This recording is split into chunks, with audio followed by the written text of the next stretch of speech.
Alors, vous le savez peut-être, on a, depuis maintenant 2 semaines, on attaque la 3e semaine de canicule, on en a une 4e qui arrive. Le gouvernement a décidé de clôturer des écoles ou de dire aux maîtres, maîtresses, professeurs, directeurs de prendre des dispositions pour rafraîchir les classes. Mais l'école fait partie de l'État. Où sont passés nos impôts qui servent à investir, par exemple, dans des climatisations? Je ne sais pas, j'aimerais savoir, moi. Où sont les impôts qui doivent moderniser nos infrastructures face à un changement climatique qu'on sait qu'il va arriver? Où sont la journée de travail qu'on bosse gratuitement pour le donner à l'État depuis la canicule de 2003 pour améliorer les conditions de vie de nos retraités dans les EHPAD, les maisons de retraite, etc. pour les aider à passer les étés? Moi, j'ai pas vu d'amélioration. Hein. Mais bon, là, on va pas parler de ça, on va parler plus pratiquement des écoles. Et c'est Marine Tourdelier qui nous dit « On alerte depuis des années !» Oui, si tu veux. Mais en fait, toi, ton parti politique, c'est ce que je lui reproche, c'est que vous faites que de la récupération de ce changement climatique pour interdire, taxer et comment j'allais dire, faire de l'indignation dirigée. Vous en avez réellement rien à foutre de ce changement climatique puisque vous faites marcher plutôt les copains, hein, les copains industriels. Les copains qui vont vendre des éoliennes, des voitures électriques, qui ne sont pas moins polluantes, hein, ou des panneaux solaires, par exemple, qui sont moins productifs qu'une centrale nucléaire. Mais bon, soit. De l'autre côté, vous faites des leçons de morale alors que vous prenez l'avion pour vous déplacer. Mais bon, soit. D'ailleurs, faites-moi penser, en cette vidéo, là, on ira voir un truc là de Nagui par rapport aux avions. Nagui, qui est un militant vegan écolo, hein. Ne pas l'oublier, ça, hein. Donc, Marine Tourdelier nous dit « On alerte depuis des années sur le fait que les écoles ne sont pas prêtes pour le réchauffement climatique, notamment dans les zones les plus pauvres. » Alors, Marine, on alerte depuis des années que dans le milieu agricole, rapport au réchauffement climatique, il faut qu'on ait des réserves d'eau. Tu vois, comme les bassines. Ah, vous êtes contre. Ah, merde. Ah, c'est ballot. Parce que quand on passe de 1 mois sans une goutte d'eau, à 2 mois sans une goutte d'eau, puis à 3 mois sans une goutte d'eau, puis là, comme je l'ai démontré sur une vidéo hier, 5 mois sans une goutte d'eau, il faut des réserves d'eau. Hein? Quand on a une évapotranspiration de 10 mm par jour, ça veut dire qu'il faut que tu mettes plus de 10 mm par mètre carré de ton sol. Plus de 10 litres par mètre carré. Soit pour 100 mètres carrés, 1 tonne de flotte. Tous les jours. Soit pour 1000 mètres carrés, 10 tonnes de flotte. Soit pour 1 hectare, 100 tonnes de flotte. Tous les jours. Pour compenser l'évapotranspiration due au fait qu'il ne pleut plus et qu'il fait chaud. Au lieu de nous écouter, le gouvernement a baissé de 54% les fonds verts qui permet aux villes de s'adapter. Ça, c'est punitif. Alors, les fonds verts, je suis pas sûr qu'ils soient dirigés vers les écoles, déjà, mais bon, admettons. Alors, bien sûr qu'il... On va donc l'écouter, je sais sa voix est insupportable, mais on va essayer de l'écouter. Il faut s'adapter, mais j'ai envie de vous dire qu'en même temps qu'on s'adapte, il faut aussi continuer à combattre le changement climatique parce que c'est pas ce qu'on fait aujourd'hui, en tout cas pas assez vite et pas assez... Alors, tu ne le combattras pas. Il est en route et on est dans des boucles de rétroaction positive. C'est-à-dire que même si demain tout le monde arrêtait de rouler en voiture, de consommer de l'essence, de tout, on arrête tout, il continuera. J'ai eu un commentaire hier qui disait par exemple « On s'en fout du réchauffement climatique, on s'adaptera. » Non, vous vous adapterez que dalle. Quand vous aurez... Parce que là, si on peut plus arroser les plantes, etc., ça va créer des endroits où on peut plus produire de la bouffe. Donc de moins en moins de bouffe. Hein ? Si on a de moins en moins de bouffe, on peut nourrir de moins en moins de personnes. De plus, les personnes sont dans des zones qui vont devenir de plus en plus chaudes, et donc, qu'est-ce qu'il faudrait faire? Ça serait de migrer vers la Bretagne, le nord, etc. de la France. Est-ce que tu penses que on peut accueillir toute la France dans une zone aussi limitée que la Bretagne et le nord de la France? Non, donc il va y avoir des problèmes. De plus, il va y avoir des problèmes d'approvisionnement de nourriture, puisqu'on va plus pouvoir cultiver dans une partie de la France, etc. Ça va devenir catastrophique. On ne s'adaptera pas. Ça va trop vite. Beaucoup trop vite. On ira voir sur mon profil tout à l'heure, je vais vous montrer des choses à rapport à ce réchauffement climatique qu'elle pense pouvoir endiguer. C'est bien. Et donc, on est affairé, on s'affaire à essayer de voir comment on adapte les écoles, les EHPAD, les hôpitaux à des températures pareilles. Mais il ne faut pas oublier que tant qu'on n'agit pas sur le changement climatique, sur l'environnement, alors chaque année, ce sera pire. Ensuite, pour ce qui est des écoles, nous alertons depuis des années. Il y a un rapport d'Oxfam, notamment, qui était sorti il y a 2 ans, qui montre bien que nos écoles ne sont pas prêtes à de telles températures et que, comme les périodes de mais personne n'est prêt à de telles températures. C'est ça que vous comprenez pas. On est à plus 11 degrés par rapport aux normales saisonnières. Dans ma région, on est à plus 11. Depuis 2 semaines. On entame la 3e semaine. Canicules vont être plus intenses, mais aussi plus longues. Ça va être de mi-mai à mi-septembre. Elles vont empiéter sur la période scolaire. Et là, on arrive à ça. Concrètement, il y a des enfants. Et puis évidemment, vous voyez bien que ça va être plutôt en Seine-Saint-Denis, plutôt dans les quartiers prioritaires où les investissements sont pas faits. Le bâti scolaire dans certaines zones de ce territoire est dans un état catastrophique. Donc c'est des bouilloires thermiques l'été. Voilà, le fameux mot, hein, vous allez le voir revenir maintenant souvent, je l'ai traité avant-hier sur la chaîne, le fameux bouilloire thermique, après les passoires thermiques.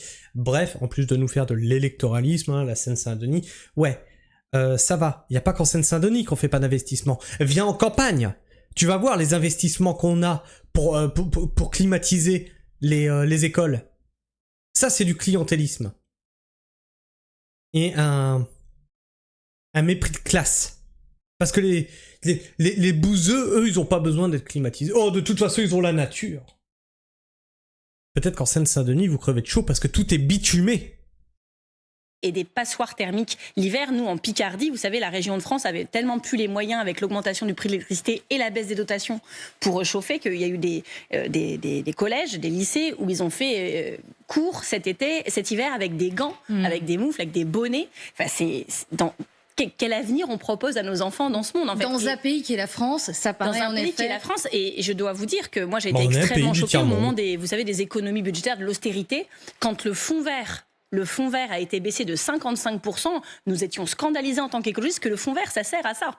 Le fonds vert, c'est pas de l'argent comme ça pour les collectivités, pour qu'ils fassent n'importe quoi. Le fonds vert, c'est pour préparer nos villes aux chaleurs de demain.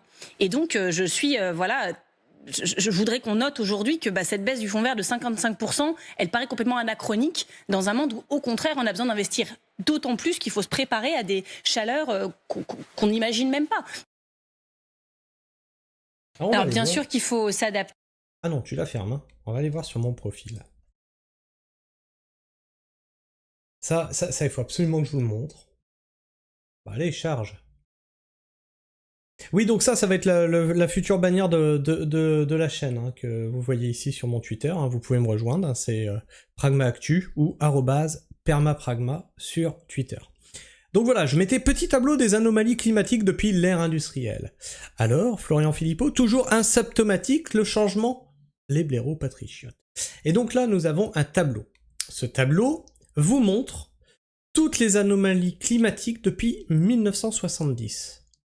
Ce qui est en bleu, ça veut pas dire qu'il fait plus froid. Ça veut dire que c'est des anomalies qui sont en dessous des 1 degré. D'accord ? Là, tu vois, on est à 1 degré, c'est rosé. D'accord ? Donc là, on est en 1970, et là, je vous demande de regarder, là, 2003, la fameuse canicule, tu vois, la fameuse canicule, elle est là. Elle est ici. Toc, elle se retrouve ici, donc on l'a subie en août, en France. C'était 0,84. Alors tu vas me dire, oui, mais en décembre, il faisait plus chaud alors qu'on n'a rien subi. Global. Sur la planète. Global. D'accord ? Donc quand on a un indice de 0,84 global sur la planète, on a eu une semaine de canicule. regardez par rapport à la vidéo que je vous ai sortie hier sur le changement climatique asymptomatique et que je vous dis que depuis qu'on est installé, on dit que ouais, ça a été exceptionnel, mais ça ira mieux l'année d'après, que ce sera exceptionnel. Le mois de mai était exceptionnel, ça sera mieux l'année d'après, etc. Regardez, on est installé depuis 2021, c'est que du rouge. Que du rouge. Et de plus en plus rouge. Là, on est en 2025, on est là. Et je vous ai parlé de ces fameux mois de mai, là, où il n'y a pas eu une goutte d'eau. On est à plus 1,69 de global sur la planète. Alors certains vont me dire, oui, les scientifiques, ils disent de la merde, les plus 2 degrés, ils sont achetés. Alors ici, tu vois, en 70, on était à plus 0,30 par rapport à la normale. Tu sais, il faut pas qu'on atteigne les plus 2 degrés, sinon on va crever. En 2000, tu suis, on était à plus 0,63. En 2024, on est à plus 1,60. Est-ce qu'on tape les 2 degrés là cette année? Ou l'année d'après? Moi je vous le dis, c'est invivable là dehors. Hein. Je ne peux pas mettre les pieds dehors. C'est-à-dire que je me lève le matin, 6h, 7h sur le terrain, j'arrose, midi je rentre. À 9h il fait déjà 27 degrés, qu'est-ce que tu veux que je foute? De l'autre côté, on a alors le gras Patrick qui est un agriculteur que j'ai beaucoup soutenu et là il commence à me sortir par les yeux, c'est le fameux oui mais regardez en telle année il a fait chaud. Alors vous allez voir.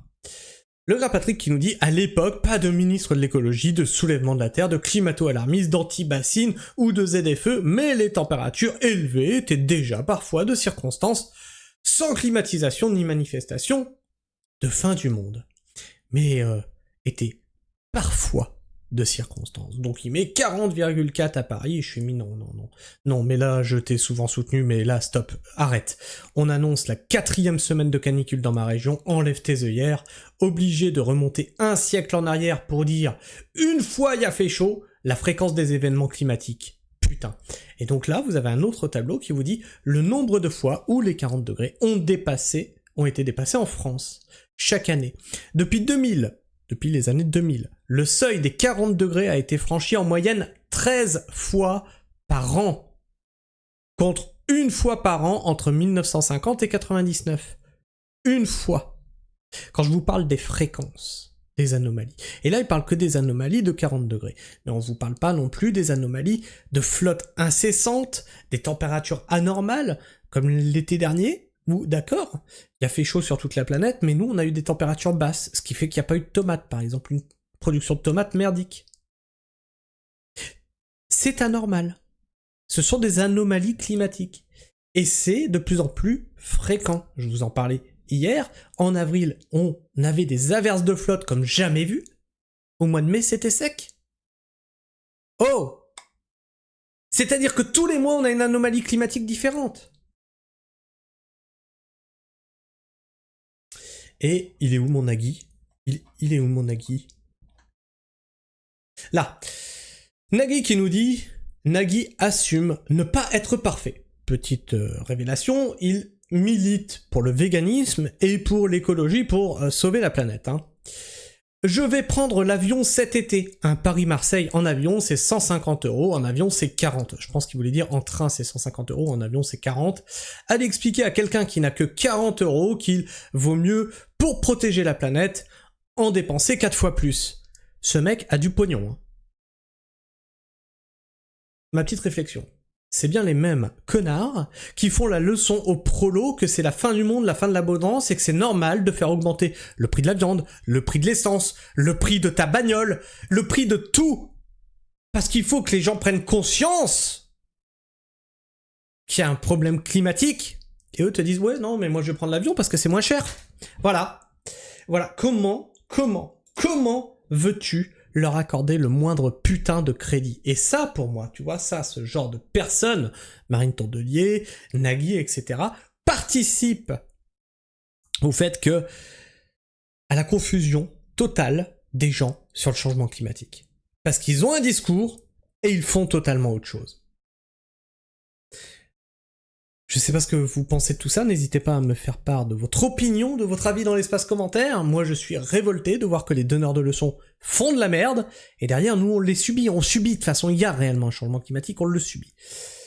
À t'abonner si tu es encore là en fin de vidéo, et bien sûr, à partager cette vidéo autour de toi pour montrer, bah ouais, on est obligé de fermer les écoles, il y a plus de pognon, on est un pays du tiers-monde, c'est l'enfer, et à liker cette vidéo, ça lui permettra d'être plus présente dans les algorithmes de YouTube. Sur ce, moi je vous fais la bise, prenez soin du sol, et restez pragmatiques.